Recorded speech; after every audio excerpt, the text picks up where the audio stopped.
le Seigneur a mis dans mon cœur. Le thème de ce matin, c'est les hommes de défi. Alléluia. Sois un homme de défi. Sois une femme de défi. Sois un homme de défi. Sois une femme de défi. Gloire à Jésus. Vous savez que les hommes de défi, on ne les trouve plus trop. On n'en trouve plus. Parce que l'homme même n'aime pas les défis. Alléluia. L'être humain n'aime pas trop les défis. Et aujourd'hui, les défis, c'est quelque chose qui est pratiquement dans notre vie de tous les jours. Que tu ne le veuilles pas, tu seras confronté à des défis. Tu seras confronté à des défis.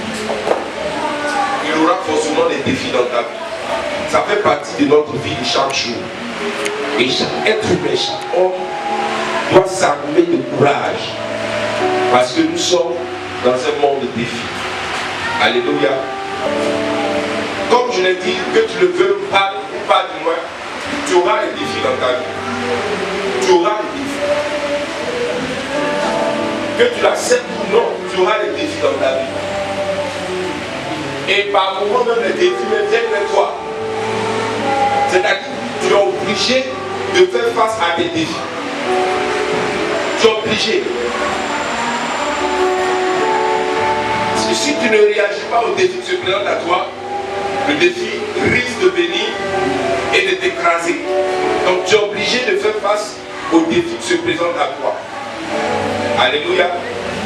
Alléluia. Alléluia. C'est pour cela ce matin, j'ai trouvé bon de parler du défi. Des hommes de défi. Des hommes qui relèvent des défis.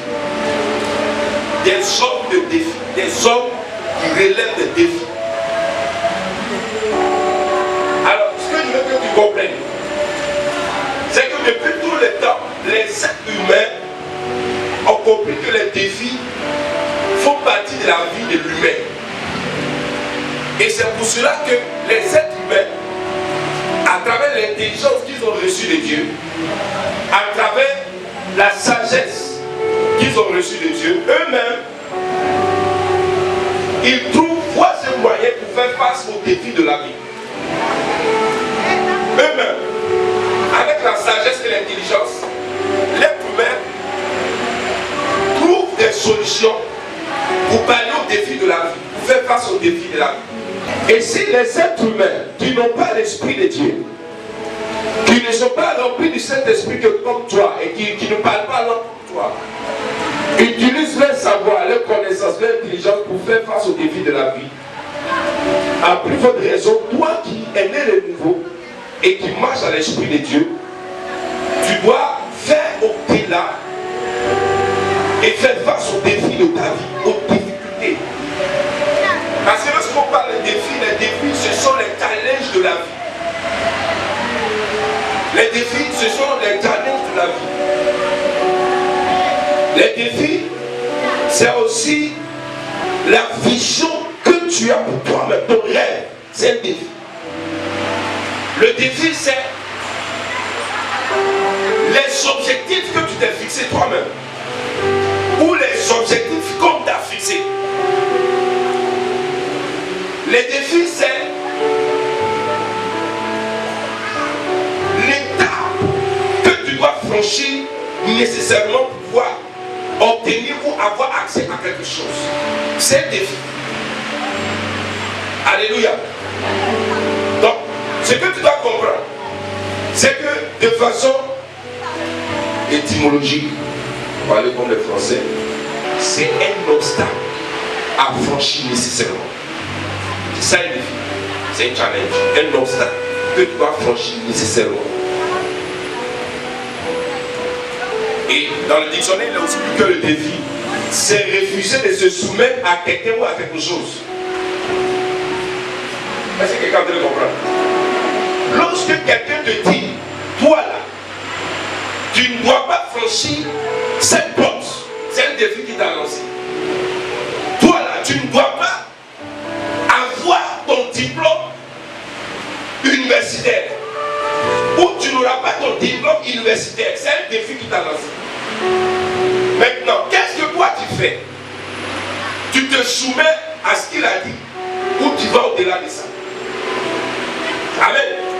Parce que dans l'affaire qu'on est en train de parler, l'affaire de défi, il y a deux grands types de personnes dans cette affaire. Il y a des gens qui se laissent écraser par les défis. Et il y a des gens qui affrontent et qui relèvent les défis. Est-ce que tu es en train de comprendre? Est-ce que tu es en train de comprendre ce que je dis? Il y a deux groupes de personnes. Il y a ceux dont les défis écrasent leur vie, écrasent leur destinée. Et il y a ceux qui affrontent les défis et qui relèvent les défis. Je veux que ce matin, chacun de nous soit quelqu'un qui affronte les défis et qui les relève. Alléluia. Affronter et relever les défis. Chacun de nous aussi est confronté à un défi quelque part. Ça peut être dans ta famille. Ça peut être dans ton travail. Ça peut être même dans ta vie spirituelle. Ça peut être dans ton domaine d'activité. Ça peut être dans, n'est-ce pas, un domaine quelconque de ta vie où tu as des défis que tu dois relever. Alléluia. Tu as des défis que tu dois relever. Tu as des défis. Il y a des défis que tu dois relever. Si tu ne les relèves pas, les défis vont t'écraser. Donc tu es condamné en tant qu'enfant de Dieu à relever les défis de ta vie. Gloire à Jésus. Vous savez, depuis l'autre des temps, les hommes à travers l'intelligence et la connaissance, le savoir, ont relevé, comme je l'ai dit, des défis. Et j'ai répertorié quelques défis que les êtres humains ont réussi à relever. L'un des premiers défis que les hommes ont réussi à relever, c'est le défi de la communication téléphonique. C'est-à-dire quoi? À l'époque de nos parents, dans les années bibliques, les années, je dis même les années 1200, 1300, il n'y avait pas de téléphone aujourd'hui qu'on a aujourd'hui. Amen. Ce outil de travail-là, cet instrument-là, ça n'existait pas à l'époque. Même à l'époque de la colonisation, je ne sais pas si j'ai bonne mémoire. On est d'accord? Même à l'époque de la colonisation, cet instrument n'existait pas. Et quand les gens ont des informations à communiquer à une personne qui nécessairement est, je prends l'exemple, quelqu'un par exemple qui est, n'est-ce pas, à Yopougon, qui veut entrer en contact avec quelqu'un qui est en Chine, il fait comment? S'il y a une information importante que tu vas donner à un correspondant ou à une personne avec qui tu es en train de faire une affaire, avec qui tu es en projet, qui est en Chine, et que tu dois lui donner un message très important, par exemple, ne viens pas ici à Yopougon parce que nous sommes en guerre. Un exemple.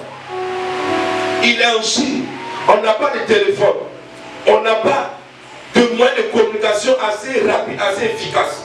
Qu'est-ce qu'ils vont faire? Ils vont se déplacer eux-mêmes ou envoyer quelqu'un aller jusqu'en Chine pour aller dire à leur correspondant, ne viens pas à Yopougon. Pourquoi? Parce que ici, nous sommes en crise. Est-ce que vous voyez un peu comment le trajet est long? De Yopougon jusqu'en Chine. Tu imagines quelqu'un qui a une information urgente, qui doit marcher, ou bien qui doit aller par chameau, ou bien qui doit aller par cavalier, ou bien qui doit aller par chevaux, ou bien qui doit aller par bateau, ou bien qui doit aller par pirogue, de la Côte d'Ivoire jusqu'en Chine. Imaginez-vous combien de kilomètres il va parcourir et sur combien de jours. C'est énorme. Mais les hommes ont réfléchi. Ils ont travaillé avec l'intelligence et ils ont dit, mais pourquoi ne pas relever le défi de la communication?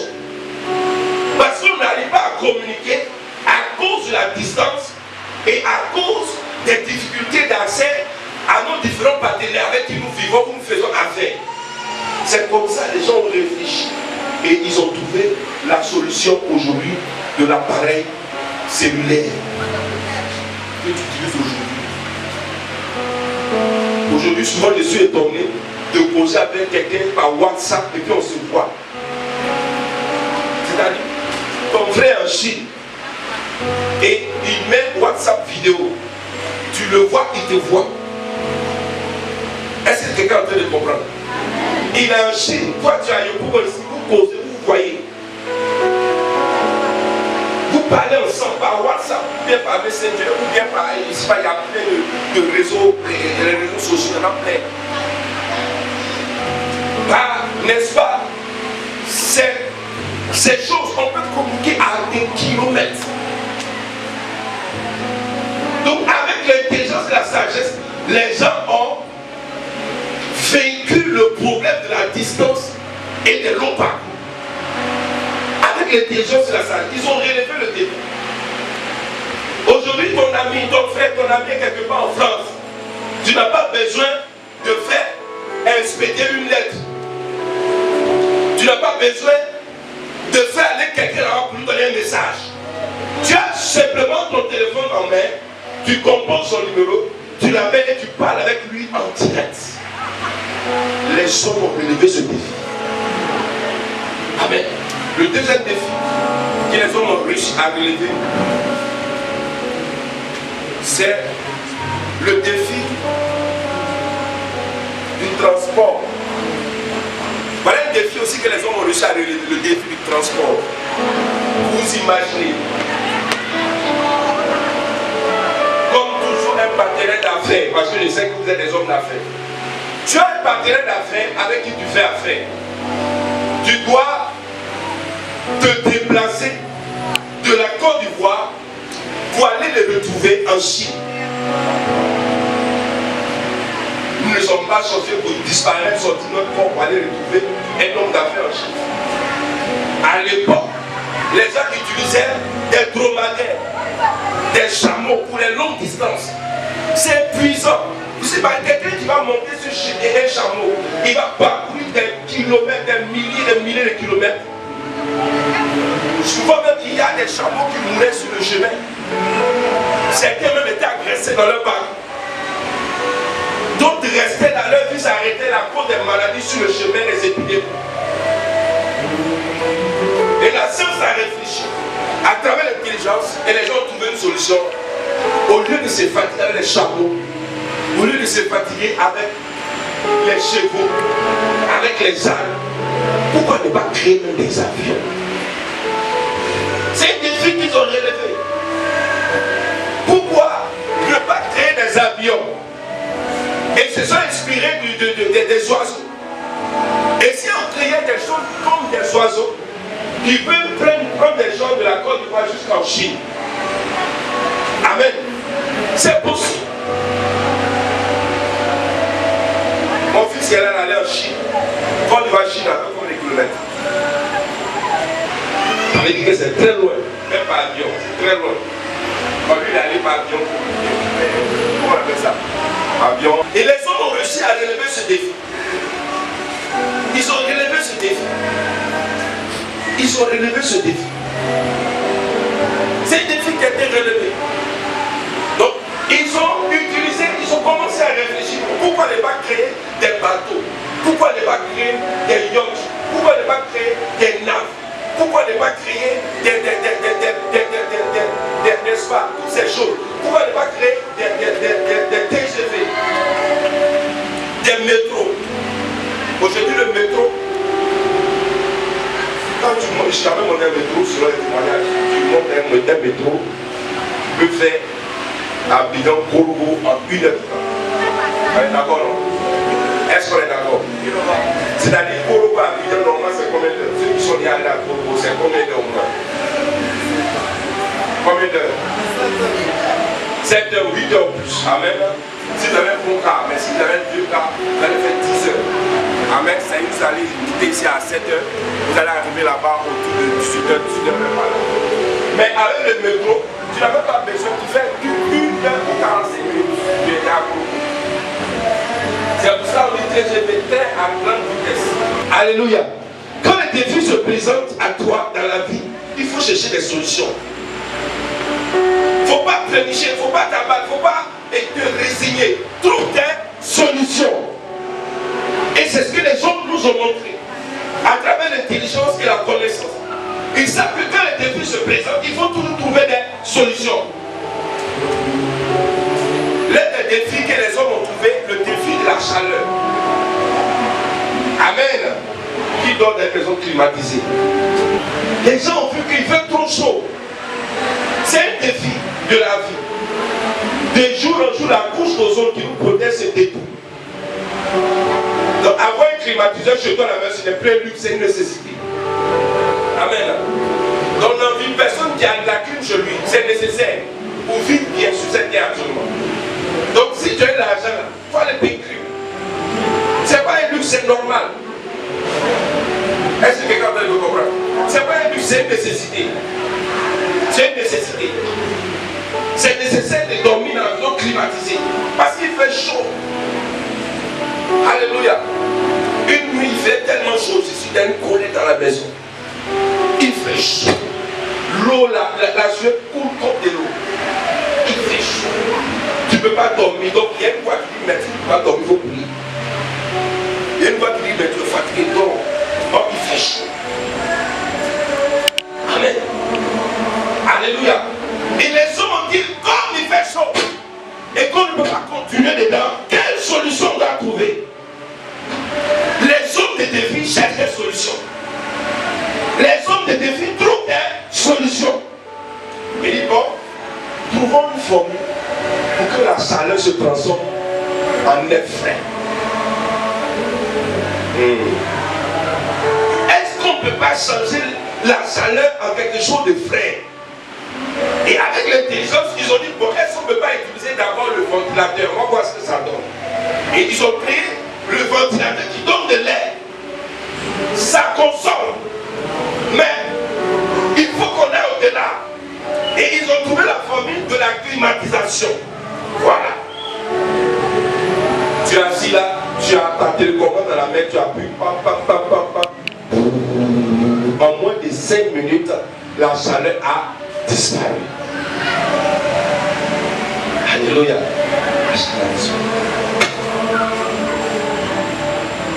Chaleur disparu. Que Dieu nous envoie les crimes sur le nom de Jésus. Que tu donnes la crime au nom de Jésus. Alléluia. Aujourd'hui, il y a la climatisation, il y a des ventilateurs, il y a des espaces verts que les gens créent avec l'intelligence. Vous pouvez parler au problème de la chaleur. Alléluia.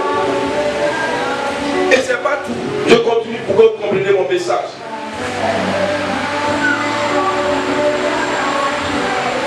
Le défi des transactions. À l'époque de nos parents, il y avait ce qu'on appelle le troc. Qui a connu quoi? Je ne vais pas vous dire qui a connu cette époque de la vie, parce que ceux qui ont connu ça ne sont plus. Amen. Mais il y a eu ce qu'on appelle le troc. Le troc, c'était quoi? Le troc, quand tu as besoin, quand tu as besoin de riz, quand tu as besoin de savon, donc je te donne le savon que tu cherches, tu me donnes le riz. Voici la transaction. Amen. Alléluia. Et il y avait aussi des monnaies à l'époque, c'était les coris. On est d'accord, non? Les coris qui étaient utilisés comme monnaie. C'est les coris, non? Qui étaient utilisés comme monnaie. Il n'y avait pas de pièces comme là aujourd'hui. Il y avait cette chose n'existait pas. Et les gens faisaient leur achat avec de l'or brut. Amen. De l'or brut. Avec du diamant. Des pierres précieuses brutes. C'est avec ça que les gens faisaient les transactions. Il n'y avait pas de monnaie frappée. Donc tout le monde utilisait soit des coris, soit par le troc, soit par des pierres précieuses. C'était comme ça les choses se faisaient. Mais au fur et à mesure, avec l'intelligence, les gens ont vu que c'est quelque chose de complexe et de compliqué. Pourquoi ne pas trouver une autre solution pour rendre la vie facile aux êtres humains? C'est à partir de là que les gens ont changé le système, qu'on est rentré dans la monnaie des devises. Aujourd'hui en Europe, il y a des billets de 700 euros. Amen. 700 euros, ça fait combien? Ça fait approximativement combien? 500 euros. Ça fait approximativement combien comme ça? Combien? 35 000. 350 000. 325 000. Donc, ça dit quoi? Si on te donne un billet de 500 euros, tu as comme 350 francs dans la main. Donc, pour avoir une petite somme, même pour avoir un montant de 10 millions, Tu n'as pas besoin d'avoir beaucoup de billets. Juste avec une petite quantité de billets, tu as 10, 15, 20, 30 millions. Amen. Donc, avec l'arrivée des billets de 500 euros, tu peux même transporter des millions sans que les gens ne sachent que tu as transporté des millions. Parce que 100 billets de 500 euros, ça arrive à combien déjà? 100 billets de 500 euros, ça arrive à combien? Un exemple. Avec 32 millions. Donc si j'ai 100 billets de 500 euros, c'est comme si j'ai 100 000 francs CFA ici. Je peux mettre dans ma poche plus de 30 millions de francs CFA aujourd'hui dans notre temps. Alléluia. Ça rend les choses faciles. Le défi des maladies, tel que le palu par exemple. Quand le palu a commencé à faire des ravages sur la terre en Afrique subsaharienne, les gens ont réfléchi et ils ont trouvé la formule. Aujourd'hui, quelqu'un qui meurt du palu, c'est pas normal. Amen. Parce que le palu tue sur le VIH-Sida.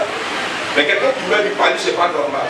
Parce qu'aujourd'hui, il y a toutes sortes de médicaments pour arrêter la progression du palu dans le corps de l'homme. Parce qu'à l'époque, il n'y avait pas de médicaments pour les palus. Les missionnaires qui sont venus travailler en Côte d'Ivoire, beaucoup sont morts de palus. Beaucoup. Mais aujourd'hui, il y a plein de médicaments pour pallier au problème du paludisme. Alléluia. Et la dernière chose, c'est le défi de l'image. Aujourd'hui, on n'a pas la photo de Jésus. Et Jésus a existé, mais on n'a pas sa photo. Mais imaginez que Jésus a existé dans notre temps aujourd'hui. On a avoir sa photo partout chez nous aujourd'hui. Pourquoi? Pourquoi? Parce qu'on a aujourd'hui des appareils numériques pour pouvoir prendre des photos, des vidéos, pour garder cela en souvenir. C'est des choses qui n'ont pas existé. Mais les gens ont trouvé des solutions à ce problème. Aujourd'hui, nous vivons une vie heureuse sur la terre des hommes. Gloire à Jésus. Gloire à Jésus. Donc, ce que je veux que tu comprennes à travers ce que je suis en train de dire, je veux que tu comprennes que les défis sont le quotidien des êtres humains. Maintenant, qu'est-ce que tu attends de nous en tant qu'enfants de Dieu? Ce que tu attends de toi, est-ce que c'est que tu recules quand le défi est devant toi, que tu abandonnes quand le défi est devant toi, ou que tu relèves le défi? Voici la problématique de ce matin. Or, ce que tu attends de toi et moi, c'est que les défis qui se présentent à toi, tu réussisses à les relever. Tu trouves des solutions aux défis qui se présentent à toi. C'est ce que le Seigneur attend de toi et de moi. Alléluia. Alléluia. Nous allons lire maintenant la parole. Nous allons lire 1 Chronique 29, verset 1. 1 Chronique 29, verset 1 et 1 Roi 2, verset 1 à 2. Le roi David dit à toute l'assemblée. Le roi David dit à toute l'assemblée. Mon fils Salomon. Mon fils Salomon. Le seul que Dieu ait choisi. Le seul que Dieu ait choisi. Est jeune. Est jeune. Et d'un âge faible. Et d'un âge très faible. Et l'ouvrage est considérable. Et le travail est considérable. Car ce palais n'est pas pour un homme. Car ce palais n'est pas pour un homme. Mais il est pour l'éternel Dieu. Il est pour l'éternel Dieu. Deuxième lecture. David approchait du moment de sa mort. David approchait du moment de sa mort. Et il donna ses ordres à Salomon son fils. Et il donna ses ordres à Salomon son fils en disant. Je m'en vais par le chemin de toute la terre. Je m'en vais par le chemin de toute la terre. Fortifie-toi. Fortifie-toi. Et sois un homme. Et sois un homme. Acclamons le Seigneur. La Bible dit, Salomon, à un certain âge, la parole de Dieu dit, Salomon était maintenant, du moins qu'elle chantait, David, qui était roi d'Israël, était dans les derniers instants de sa vie. David était dans les derniers instants de sa vie. Dans les traditions bibliques, les gens disent que David était mourant. Et avant de mourir, David a dit ses dernières paroles. Vous savez, quand quelqu'un est sur le point de mourir, ses dernières paroles ont beaucoup de valeur. Amen. Tout le monde va à son chevet écouter ses dernières paroles. Qu'est-ce qu'il va dire avant de mourir? Est-ce qu'il n'a pas une confession à faire? Est-ce qu'il n'a pas une révélation d'état à faire? Est-ce qu'il n'a pas des instructions à nous donner? Est-ce qu'il n'a pas des choses, des choses cachées qu'il doit nous dire? Est-ce qu'il n'a pas, n'est-ce pas, des informations secrètes à nous partager? Il y a beaucoup de choses. Donc quand quelqu'un est mourant, ses dernières paroles ont beaucoup de considération. Et David étant mourant, a fait asseoir son fils et il s'est adressé à son fils. Et il a dit des paroles vraiment assez fortes à son fils. Voici la première parole que David dit à son fils Salomon. Il dit: Salomon, mon fils, est jeune et d'un âge faible, mais l'œuvre est considérable. Ah, c'est la parole. La première parole. Salomon, mon fils, est jeune et d'un âge faible, mais l'œuvre est considérable. En d'autres termes, Salomon, mon fils, est un enfant, mais l'œuvre est grande. Le travail qu'il attend est grand. Le travail qu'il attend est vaste. Gloire à Jésus. Donc, David est en train de dire que Salomon, qui doit hériter le trône royal, est très jeune, mais il y a un grand défi sur son chemin. Et le défi qui était le défi de Salomon, c'était la construction du temple de Salomon. La construction du temple, c'était le défi que devait relever Salomon. Parce que David lui-même n'a pas pu construire le temple. Et le mandat de construire le temple a été rendu à son fils Salomon. Mais le problème avec Salomon, c'est que Salomon est très jeune. Salomon est même un enfant, c'est un gamin. Alors que Salomon est encore un gamin, Dieu met sur le chemin de Salomon un grand défi, un grand projet que Salomon doit relever cet défi. Gloire à Dieu. Gloire à Dieu. Gloire à Dieu. Est-ce que quelqu'un peut me comprendre? Est-ce que quelqu'un peut me comprendre? Ce défi-là, pourquoi nous disons que c'est un grand défi? Parce qu'en réalité, le temple de Salomon, c'est un événement de construire le temple. Parce que le peuple d'Israël a passé tout son temps en train d'adorer Dieu dans des temples en bois. Comme ici, en bois. Ils ont passé tout le temps à faire des sacrifices, à adorer Dieu de lieu en lieu. De lieu en lieu. D'abord, sortant de l'Égypte, il se retrouve dans le désert. Et Dieu dit à son prophète Moïse de construire un tabernacle. Et chaque fois que le peuple doit se déplacer, il doit aussi déplacer le tabernacle. Donc, à tout moment, on transportait, on déplaçait le tabernacle, on déplaçait aussi l'arche. Or, là, c'est le symbole de la gloire et de la présence de Dieu. Jusqu'à ce qu'ils arrivent à la terre promise, ils ne faisaient que se déplacer de lieu en lieu. Et à un certain moment, Dieu dit, trop c'est trop, il faut que vous ayez maintenant un temple. Et celui qui doit partir ce temple, ce n'est pas David, mais son fils qu'on appelle Salomon. C'était un grand projet. C'était vraiment un projet énorme. Quand vous lisez dans la Bible, vous allez voir que Salomon a construit le temple en utilisant plus de 80 000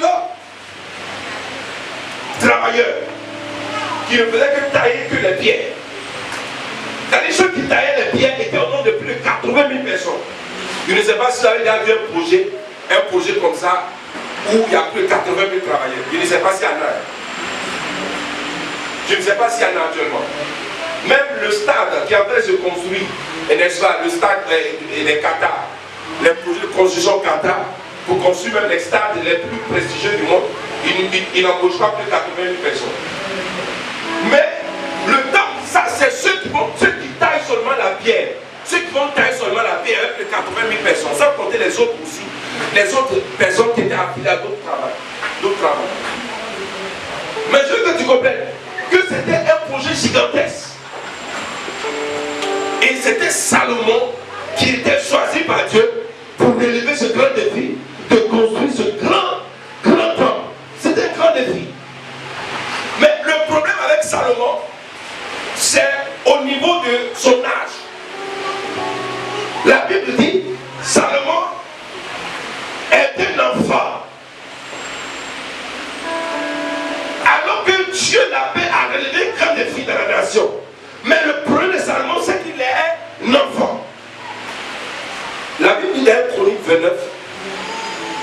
Donc Dieu dit, par la bouche de David à Salomon, Salomon, fortifie-toi et sois un homme. Donc ça veut dire en d'autres termes, David est en train de dire à son fils, Salomon, fortifie-toi et ne sois plus un enfant. Est-ce que tu vas bien comprendre? Salomon, tu as un grand défi sur ton chemin que tu dois relever. Donc prends courage et ne sois plus un enfant. Parce que si tu es un enfant, si tu as la mentalité d'un enfant, tu ne peux pas relever ce défi. Amen. C'est un défi de la vie. Pour les relever, tu dois être un homme. Tu dois être un homme, tu dois être fort.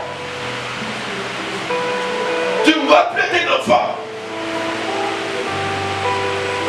Parce que l'enfant est caractérisé par 4 choses que je vais citer pour toi. La première chose qui caractérise un enfant, l'enfant est inconscient. C'est pour cela que vous allez sortir, laisser vos enfants à la maison. Vous allez venir voir que la maison est délabrée, la maison est désordonnée. Ils s'en fichent. Vous allez voir, ils jouent à la télévision. Ils ont ouvert le robinet, ils n'ont pas fermé l'eau. Alléluia. L'eau coule dans la maison. Ils s'en fichent. Tu as acheté, une fois acheté les enfants. Il y a une Bible à la maison, une nouvelle Bible que j'ai à la maison. Je viens voir les enfants, ils ont écrit des temps dans ma Bible. L'enfant est conscient. Il ne sait pas que ce qu'il est en train de faire n'est pas bon. Il est conscient. Vous allez voir un enfant dans la maison, il a envie de faire, d'uriner, il ne va même pas appeler ses parents. Il urine sur lui en même temps. Oh mais maman elle n'a pas fait. L'enfant il a un problème de conscience. Donc en d'autres termes, David est en train de dire à son fils Salomon, Salomon, ne sois plus inconscient. Ne sois plus inconscient. Sois conscient du défi qui t'attend. Est-ce que quelqu'un peut comprendre? La deuxième chose qui caractérise l'enfant, c'est l'irresponsabilité. L'enfant est irresponsable. On ne peut pas confier quelque chose d'important à un enfant. C'est pour ça que la Bible dit malheur au pays dont les enfants, dont les rois sont des enfants. Avoir un enfant comme roi, c'est une malédiction. Parce que l'enfant est conscient, il est irresponsable. Quand tu as un enfant comme roi sur ton pays sera un pays malheureux. Parce que celui qui vous dirige, il est conscient. Il est irresponsable. Donc Dieu dit à Salomon, Salomon à partir d'aujourd'hui, le défi qui t'attend est grand, ne sois plus responsable. Ne sois plus inconscient. Et la troisième chose qui caractérise l'enfant, c'est les amusements. Les enfants aiment s'amuser. Ah, amusement, les enfants. Les enfants adorent s'amuser. Ils aiment s'amuser. Même dans l'école, en classe, ils s'amusent. Même ils dorment, ils s'amusent. Tout ce qu'ils font, ils s'amusent. Mais Salomon, tu ne peux pas bâtir ce grand projet. Tu ne peux pas relever ce défi si tu fonctionnes avec la mentalité d'amusement. Tu ne peux pas. Salomon, tu dois devenir un homme pour relever ce défi. Et la quatrième chose concernant les enfants aiment pleurnicher. Ils aiment pleurer. Les enfants aiment pleurer. Mais t'assois pas ici à certains s'ils pleurent. Viens ici, ils pleurent. Pourquoi tu as fait ça? Ils pleurent. Va ici, tu as fait ça pour moi, ils pleurent. Les enfants aiment pleurer. Et il y a des chrétiens comme ça. Ils passent tout le temps à pleurer dans les églises. dis-moi, comment tu peux relever les défis de ta vie si tu as la mentalité d'un pleurnichard? Si tu penses, tu réfléchis comme un pleurnichard, comment tu peux relever les défis de la vie? On ne relève pas les défis de la vie avec la mentalité de pleurnichard. Tu dois devenir un homme. Amen. Tu dois devenir un homme, bien-aimé. Être un homme. Tu peux être jeune et être un homme. C'est pas l'âge. Tu peux être jeune et puis avoir la mentalité des responsables, des consciencieux. Et puis être un enfant. Tu peux être une femme, pas avoir les cheveux blancs, être jeune. Et puis avoir une mentalité vraiment d'homme. Quand une mentalité d'homme ou femme, c'est pas que il faut aller là-bas, garder au monsieur qui va dire qu'il a une mentalité d'homme. Donc maintenant la mentalité homme. Non, c'est pas l'homme avec les muscles, c'est pas de ça que je parle. Je parle de la mentalité, de l'homme fort, courageux, intrépide, vaillant, courageux, fonceur, qui ne recule pas, qui n'abandonne pas, qui avance. Malgré les défis qui se présentent, qui avancent. Tu dois avancer. Les défis ne doivent pas te faire reculer. Ceux qui reculent devant les défis, c'est les enfants. C'est pourquoi il dit à son fils Salomon, le travail que je vois, le projet que je vois est trop immense. Tu ne dois pas être un enfant. Si tu es un enfant, tu vas reculer. Tu ne pourras pas. Parce que l'enfant n'aime pas les défis. Il tremblera. Il aura peur. Il ne peut pas tenir. C'est un enfant.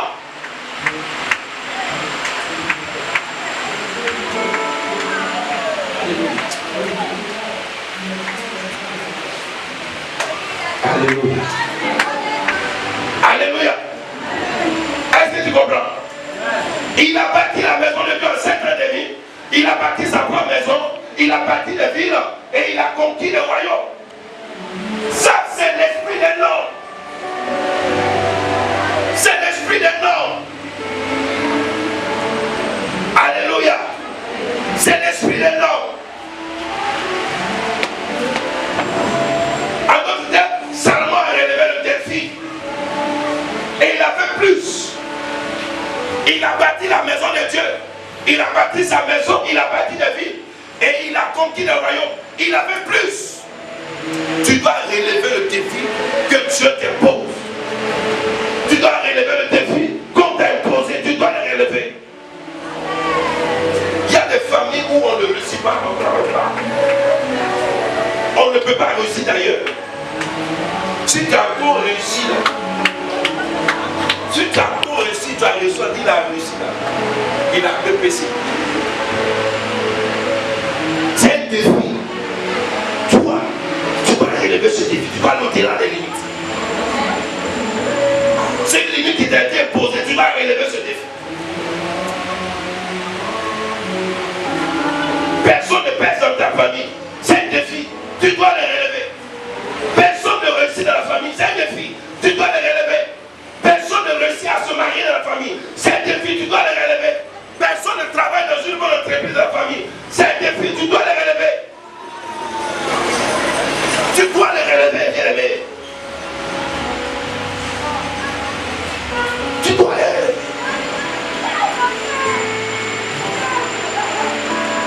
Tu dois le relever. Tous ceux qui ont essayé de voyager hors de la Côte d'Ivoire pour bâtir leur vie, ils ne réussissent pas. C'est un défi. C'est un challenge. Tu dois le relever. Tu dois le relever.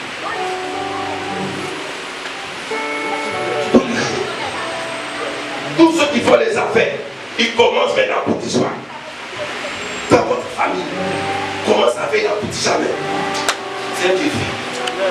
Non seulement tu dois faire, tu dois réussir, tu dois faire plus. Qu'est-ce que ça nous montre? Il bâtit la maison du Seigneur, ça n'arrête pas là. Il bâtit lui-même sa maison, ça n'arrête pas là. Il bâtit des villes, ça n'arrête pas là. Et il va conquérir des royaumes. Tu dois non seulement relever les défis, mais tu dois aller au-delà.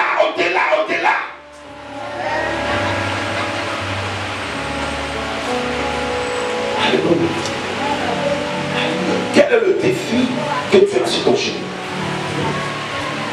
Tu dois le relever. pour réussir dans la vie, c'est pas seulement et Jésus. Si tu travailles bien, tu vas réussir. On est d'accord, non? Si tu fais bien ton travail là, il y a des principes de travail, si tu respectes là, tu vas réussir. Tu vas réussir. Si tu suis les principes du travail correctement, tu vas réussir. Tu vas réussir. Si tu es chrétien, que tu ne respectes pas les principes du travail, tu ne vas pas réussir. Tu vas mettre sur le diable, c'est pas le diable, c'est les principes du travail. Si tu ne respectes pas là, ça ne marche pas. Si un chrétien qui se lève, il s'en conflit dans le désert, il va à la forêt là-bas, et puis il s'en va vendre l'omourou. Quand c'est l'omourou, tu vas vendre là. Tu vas vendre l'omourou au désert, qui va payer ça. Tu vas prier, Père, l'omourou là ne va pas marcher. Mais où tu allais installer l'omourou là, ça ne va pas marcher là-bas. Amen. Ça ne peut pas marcher, mon ami. Un chrétien ne veut pas dire qu'il ne faut pas respecter les principes du travail. Il y a des principes du travail, tu dois respecter aussi. Tu dois respecter les principes de Dieu, mais les lois du travail, là, tu dois aussi les respecter. C'est les deux qui vont ensemble. Je ne sais pas quel défi qui t'attend à la maison, mais je dis, tu dois les relever au nom de Jésus. Ce défi doit être relevé par toi au nom de Jésus. Tu n'as jamais eu un travail stable, je dis, c'est un défi que tu dois relever au nom de Jésus. Tu dois relever ce défi au nom de Jésus. Quelle que soit l'adversité que tu as en face de toi, tu dois foncer, relever les défis de ta vie au nom de Jésus.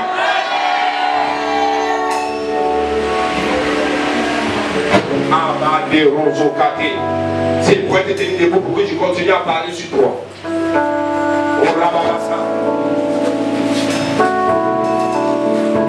Mon précapacité qui croit. Amen. Rien n'est impossible à celui qui croit. Je vais vous dire quelque chose. Est-ce que vous savez que la foi, c'est comme les muscles qu'on a, les muscles, la foi est comme nos muscles. Plus tu t'exerces, plus tu travailles les muscles se développent.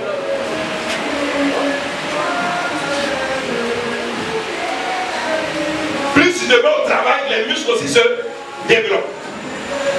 Avant de pomper 100 chaque jour, maintenant j'ai arrêté. Alléluia. Je pompe 100.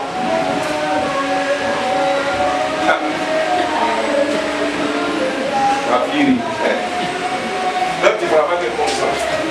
Tu ne vois pas bizarre, hein? Je pompe 100 comme ça. 100 chaque jour. Alléluia.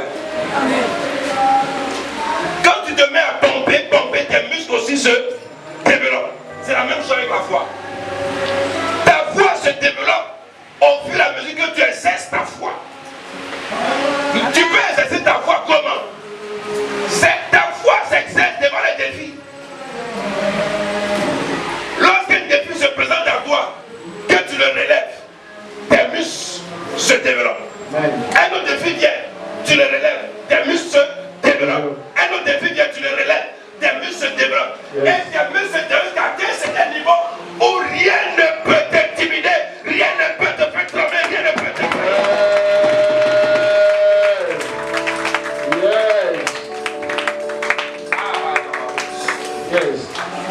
Tu dois développer les muscles de ta foi. Quand tu envoies les défis dans ta vie pour que tu laisses tes muscles se développer. Tu laisses tes muscles se développer. Alors, laisse tes muscles se développer. Et tes muscles doivent se développer. Tu m'as dit amen là? Amen. Tes muscles doivent se développer. Amen. C'est impératif. Yes. C'est pour cela que tu ne dois plus planifier quand tu es devant des défis. Quand les défis viennent, tu ne dois plus planifier parce que tu n'es plus un enfant, tu es un homme. Quand tu es confronté à les défis de la vie, tu ne dois plus continuer à planifier, tu dois maintenant affronter. Yes. Les 12 espions de Moïse sont allés à Canaan. vu les géants, les fils d'Anak. Il y a 10 états qui ont pleuré dans Moïse. Pardon. Où on va là, on est parti là, on ne peut rien. Ils sont là, on est comme des sauterelles devant les yeux. Ça, c'est la mentalité des enfants. Josué et Caleb ont dit non. C'est la voie de fait. On a un Dieu derrière nous. Amen. Si Dieu est derrière toi, il n'y a rien qui peut te faire réguler. Si Dieu est avec toi, aucun défi n'est aussi fort que toi. Yes. Rien n'est aussi fort que toi. Si Dieu est avec toi. Et les Josué et Caleb, ils sont allés. Et ils ont gagné la guerre. Ils ont vaincu les fils d'Anak. Ils ont pris le pays. Arrête de pleurer quand tu as le défi. Tu n'as pas d'argent, tu pleures, tu ne viens pas à l'église. Tu as une petite situation au travail, tu pleures, tu ne viens pas à l'église. Tu as une petite chose qui se passe ici, tu pleures, tu gémis, tu pleures, tu pleures, tu pleures. Et sois un homme. Sois un homme. Commence à bénir le Seigneur. Commence à bénir le Seigneur. Merci de ta grâce. Merci Jésus. Merci Dieu.